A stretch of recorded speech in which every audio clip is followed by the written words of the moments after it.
ഹരേ കൃഷ്ണ. ഓം ശ്രീ മഹാദേവ്യൈ നമ. കഴിഞ്ഞ ക്ലാസ്സിൽ നമ്മൾ ദേവിയുടെ 95-ാമത്തെ നാമമായ കുളയോഗിനി എന്നതുവരെയാണ് പറഞ്ഞത്. അതായത് കുലാംഗന, കുലാന്തസ്ഥ, കൗളിനി, കുളയോഗിനി. ഇനി ദേവിയുടെ 96-ാമത്തെ നാമമായ അകുള എന്ന നാമം മുതൽ തുടങ്ങാം.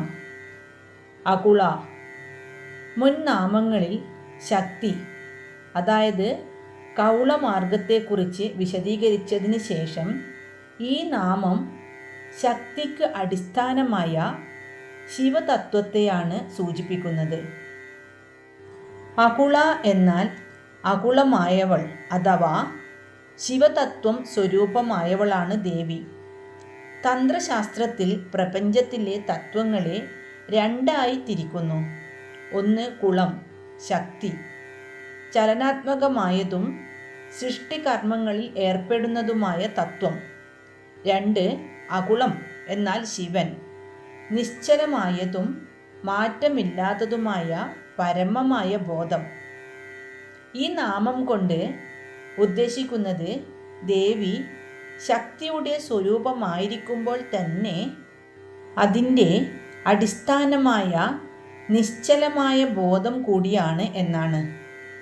ശക്തി ഉപാസനയുടെ പരമമായ ലക്ഷ്യം ശിവനും ശക്തിയും തമ്മിലുള്ള ഈ ഭേദമില്ലായ്മ തിരിച്ചറിയുക എന്നതാണ്. ദേവി ശിവൻ്റെ നിശ്ചലമായ ബോധത്തിൽ നിന്ന് വേർതിരിക്കാനാവാത്തവളാണ് എന്ന് ഈ നാമം സ്ഥാപിക്കുന്നു. ഇനി 97-ാമത്തെ നാമം സമയാന്തസ്ഥ. സമയമാർഗം എന്നാൽ മറ്റൊരു ശക്തി ആരാധനയുടെ മാർഗമാണ്. ഈ നാമത്തിൽ ദേവി സമയമാർഗത്തിലെ ആരാധന, അതായത് ആന്തരികമായ ആരാധന എവിടെയാണ് കുടികൊള്ളുന്നത് എന്ന് വ്യക്തമാക്കുന്നു. സമയാചാരം അഥവാ സമയമാർഗം അല്ലെങ്കിൽ ആന്തരിക പൂജ. അന്തസ്ഥ ഉള്ളിൽ വസിക്കുന്നവൾ. സമയാചാര മാർഗത്തിലെ ആന്തരികമായ കേന്ദ്രത്തിൽ വസിക്കുന്നവളാണ് ദേവി എന്നർത്ഥം. ഇനി ദേവിയുടെ അടുത്ത നാമം, അതായത് 98-ാമത്തെ നാമം സമയാചാര തൽപര. സമയമാർഗത്തോടും കൗളമാർഗത്തോടും ദേവിക്ക് തുല്യ താൽപ്പര്യമുണ്ടെന്ന് പറഞ്ഞിരിക്കുന്നു. ഈ നാമത്തിൽ സമയമാർഗത്തിൽ എവിടെയാണ് ദേവിയെ കാണാൻ സാധിക്കുക എന്ന് പറയുന്നു. സമയമാർഗം അനുഷ്ഠിക്കുന്നവരുടെ ഹൃദയത്തിൽ നിന്നും ആരംഭിച്ച് ആരാധനാ ചക്രത്തിലൂടെ ഉയർന്ന് ഒടുവിൽ തലയുടെ മുകൾ ഭാഗത്തുള്ള പരമമായ ബോധത്തിൽ സ്ഥിതി ചെയ്യുന്നവളാണ് ദേവി. സമയാചാരത്തിൽ ഭക്തന്റെ ഹൃദയം, ശരീരം, മനസ്സ് എന്നിവയുടെ ഏറ്റവും ആഴത്തിലുള്ള കേന്ദ്രത്തിൽ വസിക്കുന്നവൾ ദേവി. ഇനി ദേവിയുടെ 99-ാമത്തെ നാമം മൂലാധാരൈക നിലയ. ഈ നാമം ദേവി കുണ്ഡലിനി ശക്തിയായി എവിടെയാണ് സ്ഥിതി ചെയ്യുന്നത് എന്ന് വ്യക്തമാക്കുന്നു. മൂലാധാരം മനുഷ്യ ശരീരത്തിലെ നട്ടെല്ലിൻ്റെ താഴെ ഭാഗത്തുള്ള ആദ്യത്തെ ഊർജ കേന്ദ്രം. ചക്രം. ഏകനിലയ, ഒരേയൊരു വാസസ്ഥലം ഉള്ളവൾ അഥവാ പ്രധാന വാസസ്ഥലമായവൾ. മൂലാധാരത്തിൽ മാത്രം പ്രധാന വാസസ്ഥലമുള്ളവൾ ദേവി. അതായത് ഷഠാധാര യോഗത്തിൽ എല്ലാ ശക്തിയുടെയും ഉറവിടമായ കുണ്ഡലിനി ശക്തി 3.5 ചുറ്റുകളായി ചുരുണ്ട് കിടക്കുന്നത് മൂലാധാര ചക്രത്തിലാണ്. ഈ നാമം ലളിതാദേവിയെ കുണ്ഡലിനി ശക്തിയുടെ രൂപത്തിൽ കാണുന്നു. ഇതാണ് ദേവിയുടെ പ്രധാനപ്പെട്ട ഏക വാസസ്ഥലം എന്ന് പറയുന്നു. കാരണം ഇവിടെ നിന്നാണ് ശക്തി മുകളിലേക്ക് ഉയർന്ന് സഹസ്രാരത്തിലേക്ക് എത്തുന്നത്. സമയാന്തസ്ഥ എന്ന നാമത്തിൽ ദേവി സഹസ്രാരത്തിൽ വസിക്കുന്നു എന്ന് പറഞ്ഞപ്പോൾ ഈ നാമത്തിൽ ദേവി മൂലാധാരത്തിൽ വസിക്കുന്നു എന്ന് പറയുന്നു. ഇത് ദേവിയുടെ 2 പ്രധാന വാസസ്ഥലങ്ങളെ സൂചിപ്പിക്കുന്നു. അതായത് മൂലാധാരത്തിൽ ഉറങ്ങിക്കിടക്കുന്ന കുണ്ടലിനി ശക്തിയായിട്ടും സഹസ്രാരത്തിൽ ഉണർന്ന് ശിവനുമായി ഐക്യം പ്രാപിച്ചിട്ടും ആണ് ദേവി വസിക്കുന്നത്. ഈ 2 വാസസ്ഥലങ്ങളും ചേർന്നാണ് ദേവിയുടെ പൂർണ്ണമായ യോഗപരമായ രൂപം ഉണ്ടാകുന്നത്. ഇനി ദേവിയുടെ 100ാമത്തെ നാമം. അങ്ങനെ നമ്മൾ ദേവിയുടെ 100ാമത്തെ നാമത്തിൽ എത്തിച്ചേർന്നിരിക്കുന്നു. ദേവിയുടെ 100ാമത്തെ നാമമാണ് ബ്രഹ്മഗ്രന്ഥി വിഭേദിനി. ബ്രഹ്മഗ്രന്ഥി എന്നാൽ ബ്രഹ്മാവിൻ്റെ കെട്ട് അഥവാ ബ്രഹ്മത്തിൻ്റെ കെട്ട്. ഇത് യോഗയിലെ 3 പ്രധാനപ്പെട്ട കെട്ടുകളിൽ അതായത് ഗ്രന്ഥികളിൽ ഒന്നാണ്. ഇത് മൂലാധാര ചക്രത്തിലും സ്വാധിഷ്ഠാന ചക്രത്തിലുമായി ബന്ധപ്പെട്ട് കിടക്കുന്നു. വിഭേദിനി ഭേദിക്കുന്നവൾ അഥവാ മുറിക്കുന്നവൾ. ബ്രഹ്മഗ്രന്ഥി എന്ന കെട്ടിനെ മുറിക്കുന്നവളാണ് ദേവി. യോഗയിലെ ഗ്രന്ഥികൾ എന്നാൽ ഊർജപ്രവാഹത്തിന് തടസ്സമുണ്ടാക്കുന്ന ആത്മീയ കെട്ടുകൾ അഥവാ മനസ്സിൻ്റെ ഭൗതികമായ ബന്ധനങ്ങൾ എന്നാണ് അർത്ഥം. ബ്രഹ്മഗ്രന്ഥി എന്നത് ഭൗതികമായ ലോകത്തോടുള്ള അതിരുകടന്ന താൽപ്പര്യത്തെയും അജ്ഞതയും സൂചിപ്പിക്കുന്നു. ദേവിയായ കുണ്ഡലിനി ശക്തി മൂലാധാര ചക്രത്തിൽ നിന്ന് ഉണരുമ്പോൾ അത് ആദ്യമായി ഭേദിക്കുന്ന തടസ്സം ബ്രഹ്മഗ്രന്ഥിയാണ്. ഈ ഗ്രന്ഥിയെ ഭേദിക്കുന്നതിലൂടെ ഭക്തൻ്റെ മനസ്സിലെ ഭൗതികമായ ആസക്തികളും ബന്ധനങ്ങളും നീങ്ങുകയും ആത്മീയ പാതയിൽ മുന്നോട്ടു പോകാൻ കഴിയുകയും ചെയ്യുന്നു. ബ്രഹ്മഗ്രന്ഥിയെ ഭേദിക്കാൻ കഴിയുന്ന പരമമായ ശക്തിയാണ് ദേവി എന്നാണ് ഈ നാമം പ്രഖ്യാപിക്കുന്നത്. ഇനി ദേവിയുടെ അടുത്ത നാമം, അതായത് 101ാമത്തെ നാമം മണിപൂരാന്തരുദിത. ഈ നാമം ദേവി കുണ്ഡലിനി ശക്തിയായ അടുത്ത ഏത് ചക്രത്തിലാണ് പ്രകാശിക്കുന്നത് എന്ന് സൂചിപ്പിക്കുന്നു. മണിപൂരം മനുഷ്യ ശരീരത്തിലെ നാഭിക്ക് മുകളിലുള്ള മണിപൂര ചക്രം. അന്തർ ഉദിത അകത്ത് ഉദിക്കുന്നവൾ അഥവാ പ്രകാശിക്കുന്നവൾ. അതായത് മണിപൂര ചക്രത്തിൻ്റെ ഉള്ളിൽ പ്രകാശിക്കുന്നവളാണ് ദേവി.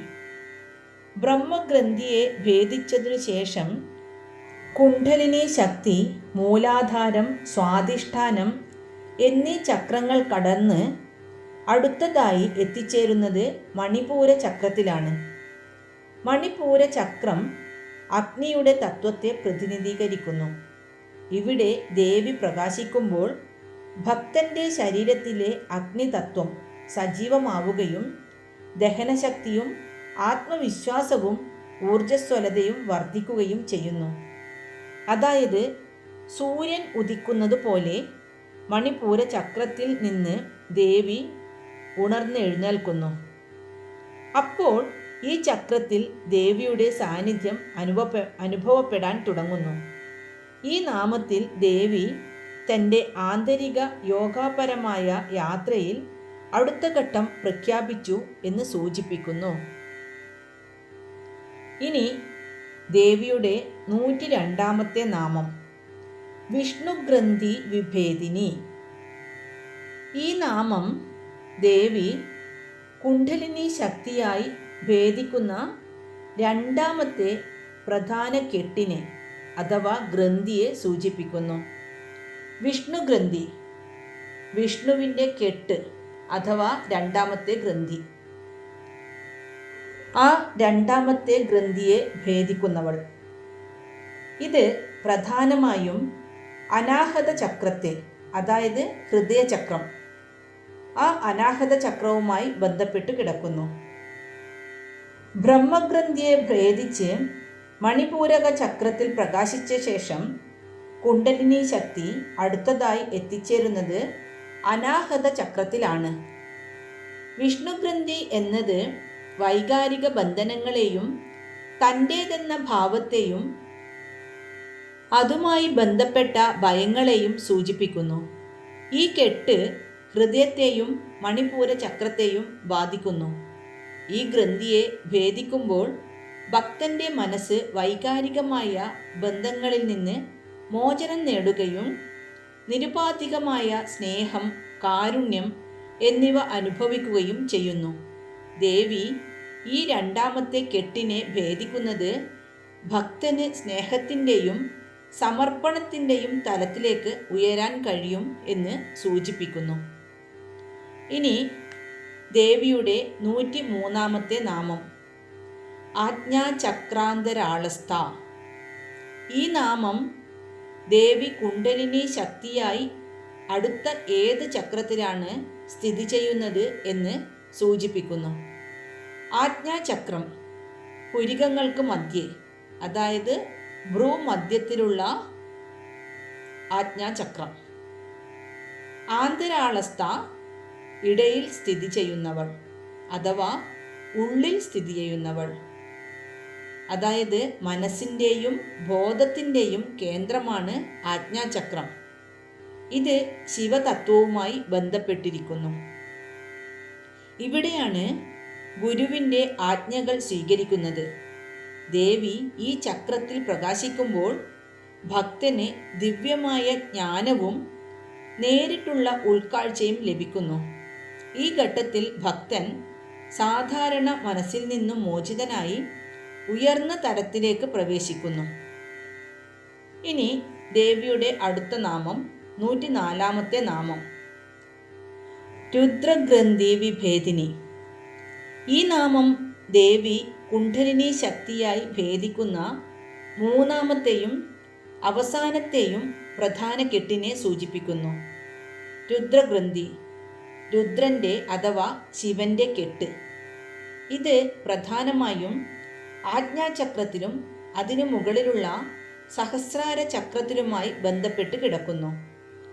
രുദ്രഗ്രന്ഥി എന്ന കെട്ടിനെ, അതായത് മൂന്നാമത്തെ ഗ്രന്ഥിയെ ഭേദിക്കുന്നവളാണ് ദേവി. ബ്രഹ്മഗ്രന്ഥി എന്ന ഭൗതിക ആസക്തിയെയും വിഷ്ണുഗ്രന്ഥി എന്ന വൈകാരിക ആസക്തിയെയും ഭേദിച്ച ശേഷം കുണ്ഡലിനി ശക്തി അഭിമുഖീകരിക്കുന്ന അവസാന തടസ്സമാണ് രുദ്രഗ്രന്ഥി. രുദ്രഗ്രന്ഥി എന്നത് ആത്മീയമായ അഹങ്കാരത്തെയും സിദ്ധികളോടുള്ള അമിതമായ ആഗ്രഹത്തെയും സൂചിപ്പിക്കുന്നു. ഈ കെട്ട് ഭേദിച്ചാൽ മാത്രമേ വ്യക്തിഗത ബോധം പരമമായ ബോധത്തിൽ ലയിക്കുകയുള്ളൂ. അതായത് ദേവി ഈ അവസാനത്തെ കെട്ടിനെ ഭേദിക്കുമ്പോൾ സാധകൻ്റെ ഞാൻ എന്ന ഭാവം പൂർണ്ണമായും ഇല്ലാതാവുന്നു. അയാൾ പരമമായ ബോധവുമായി ഐക്യം പ്രാപിക്കാൻ തയ്യാറാവുകയും ചെയ്യുന്നു. ഈ നാമത്തോടെ ദേവി കുണ്ഡലിനി ശക്തിയായി ശരീരത്തിലെ എല്ലാ തടസ്സങ്ങളെയും ഭേദിച്ച് തൻ്റെ പരമമായ വാസസ്ഥലമായ സഹസ്രാരത്തിലേക്ക് പ്രവേശിക്കാൻ ഒരുങ്ങുന്നു എന്ന് സൂചിപ്പിക്കുന്നു. ഇനി ദേവിയുടെ അടുത്ത നാമം 105 നാമമായ സഹസ്രാരാംബുജാരൂഢ. ഈ നാമം നേരത്തെ പറഞ്ഞ 3 ഗ്രന്ഥികളും ഭേദിച്ച ശേഷം ദേവി എവിടെയാണ് എത്തിച്ചേരുന്നത് എന്ന് വ്യക്തമാക്കുന്നു. സഹസ്രാരാംബുജം ശിരസിൻ്റെ മുകളിൽ സ്ഥിതി ചെയ്യുന്ന 1000 ഇതളുള്ള താമര. അബ്ജം എന്നാൽ താമര. ആരൂഢ ഇരിക്കുന്നവൾ അഥവാ കയറിയവൾ. സഹസ്രാര പത്മത്തിൽ, അതായത് 1000 ഇതളുകളുള്ള താമരയിൽ കയറിയിരിക്കുന്നവൾ അല്ലെങ്കിൽ ആരോഹണം ചെയ്ത് വസിക്കുന്നവളാണ് ദേവി. കുണ്ഡലിനി ശക്തിയുടെ യാത്രയുടെ അന്തിമ ലക്ഷ്യമാണ് സഹസ്രാര ചക്രം. ബ്രഹ്മ, വിഷ്ണു, രുദ്ര എന്നീ 3 ഗ്രന്ഥികളെയും ഭേദിച്ച ശേഷം ദേവിയായ കുണ്ഡലിനി ശക്തി പരമമായ ബോധത്തിൽ ലയിക്കുന്നതിനു വേണ്ടി സഹസ്രാര പത്മത്തിൽ എത്തിച്ചേരുന്നു. സഹസ്രാരമാണ് ശിവന്റെ വാസസ്ഥലം.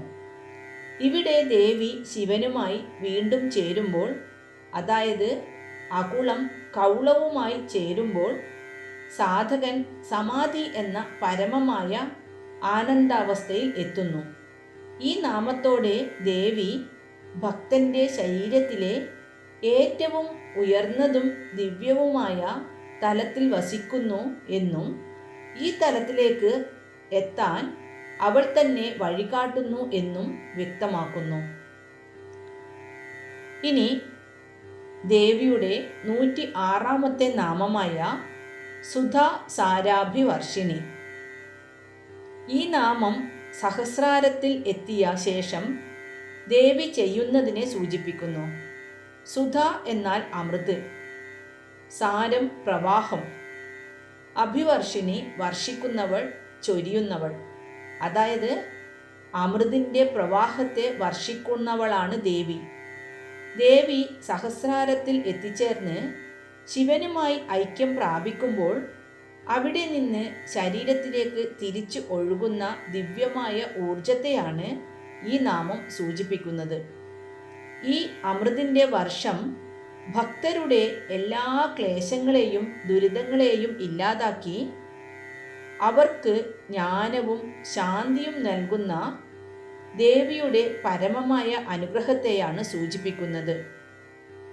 ഈ നാമത്തോടെ കുണ്ടലിനി യാത്രയുടെ പരമമായ ഫലമാണ് ദേവി എന്ന് വ്യക്തമാക്കുന്നു. ഇനി നമുക്ക് ഇന്ന് അർത്ഥം മനസ്സിലാക്കിയ നാമങ്ങൾ ഒന്ന് ചൊല്ലി നോക്കാം. അകുള സമയാന്തസ്ഥ സമയാചാര തത്പര മൂലാധാരൈക നിലയ ബ്രഹ്മഗ്രന്ഥി വിഭേദിനി മണിപൂരാന്തരുദിത വിഷ്ണുഗ്രന്ഥി വിഭേദിനി ആജ്ഞാചക്രാന്തരാളസ്ഥ രുദ്രഗ്രന്ഥി വിഭേദിനി സഹസ്രാരാംബുജാരൂഢ സുധാസാരാഭിവർഷിണി. ഓം ശ്രീ മഹാദേവി നമഃ. ഹരേ കൃഷ്ണ.